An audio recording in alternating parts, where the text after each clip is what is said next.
Damai sejahtera bagi saudara sekalian dimanapun berada. Firman Tuhan untuk kita 2 Samuel 7 ayat 1 sampai 16.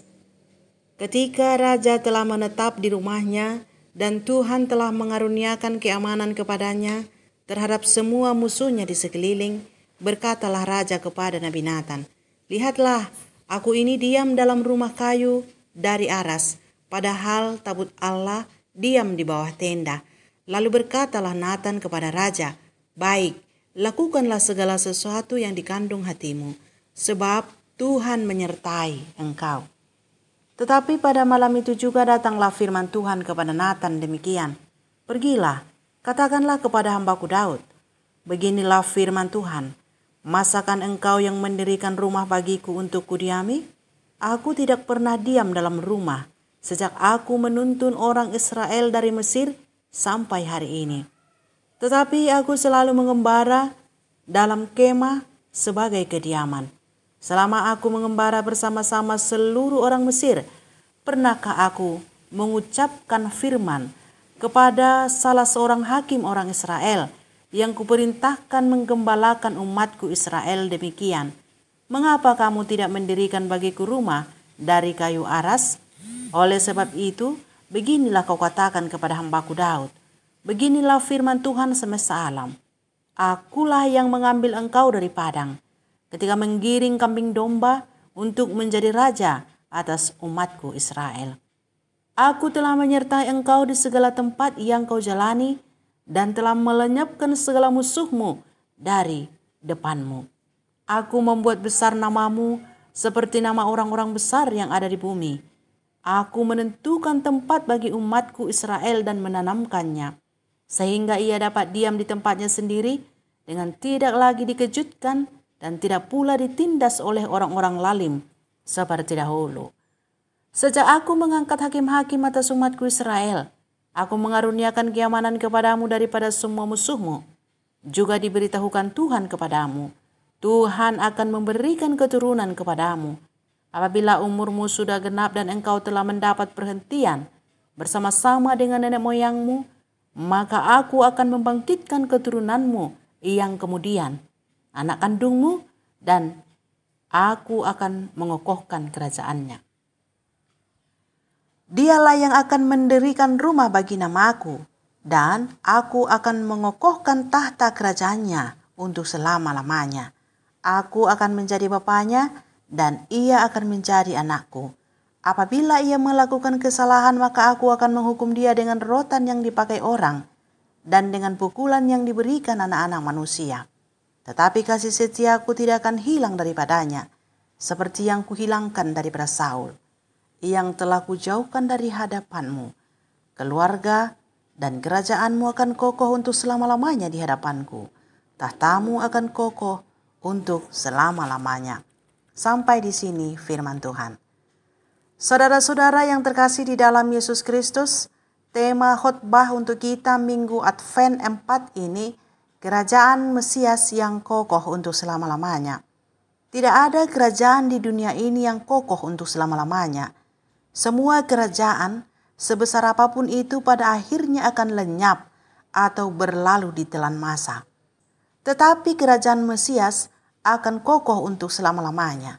Walaupun dunia ini berakhir suatu hari nanti, kerajaan Mesias itu akan tetap ada. Kerajaan itu dimulai dari kerajaan Israel dan kemudian akan menjangkau seluruh bangsa. Dalam kitab 2 Samuel dijelaskan kepada kita bahwa kerajaan Israel itu mencapai kejayaannya pada masa kepemimpinan Daud. Ia berhasil menguasai Yerusalem dan menjadikannya pusat pemerintahan.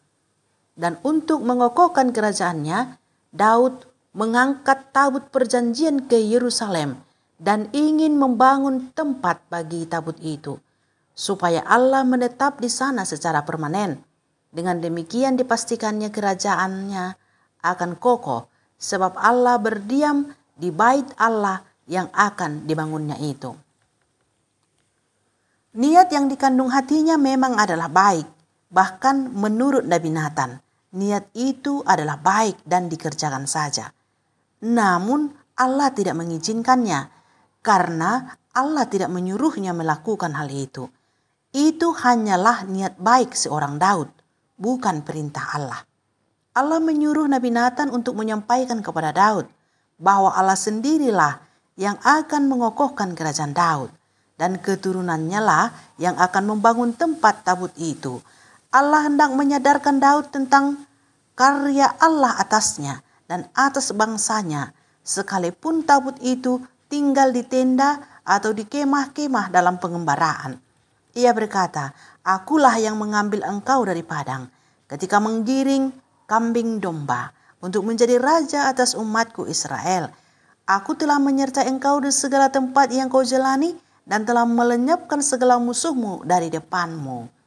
Aku membuat besar namamu seperti nama orang-orang besar yang ada di bumi. Aku menentukan tempat bagi umatku Israel dan menanamkannya, sehingga ia dapat diam di tempatnya sendiri dengan tidak lagi dikejutkan dan tidak pula ditindas oleh orang-orang lain seperti dahulu. Sejak aku mengangkat hakim-hakim atas umatku Israel, aku mengaruniakan keamanan kepadamu daripada semua musuhmu." Dan Allah tidak pernah menyuruh hakim-hakim dan Daud untuk mendirikan tabut itu, supaya dengan demikian kerajaan Israel menjadi kokoh.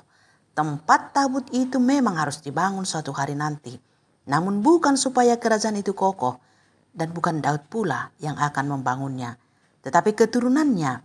Dia disebut anak Allah dan Allah adalah bapaknya.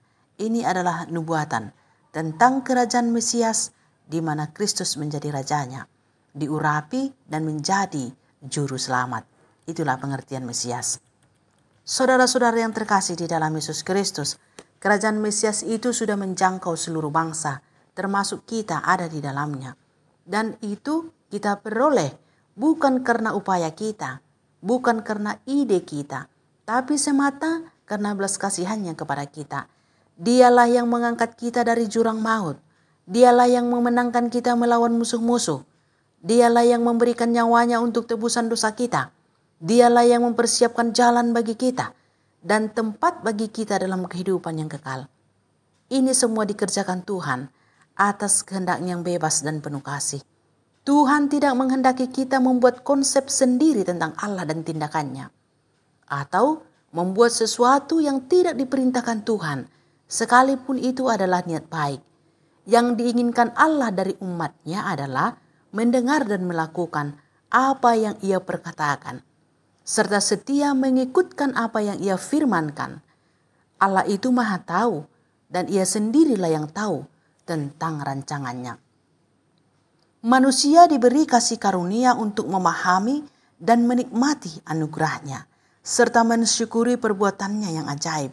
Oleh sebab itu, hiduplah dengan rendah hati di hadapannya, dan lakukanlah perintah-perintahnya. Tidak usah membebani diri dengan membuat proyek kecil atau besar atas nama Tuhan, sekalipun itu adalah niat baik kalau Tuhan tidak menyuruhnya. Apalagi jika hal itu bertujuan untuk mengikat Allah, supaya Allah membuat begini, supaya Allah membuat begitu, supaya Allah mengokohkan keberadaan seseorang dalam kerajaannya. Itu adalah keliru. Allah yang membuat kita berada di sana, dan ia juga yang akan mengokohkan kita di sana. Asal kita turut kehendaknya dan setia sampai akhir, itu sudah cukup bagi kita untuk mendapat bagian dalam kerajaan Mesias yang kokoh untuk selamanya itu. Amin.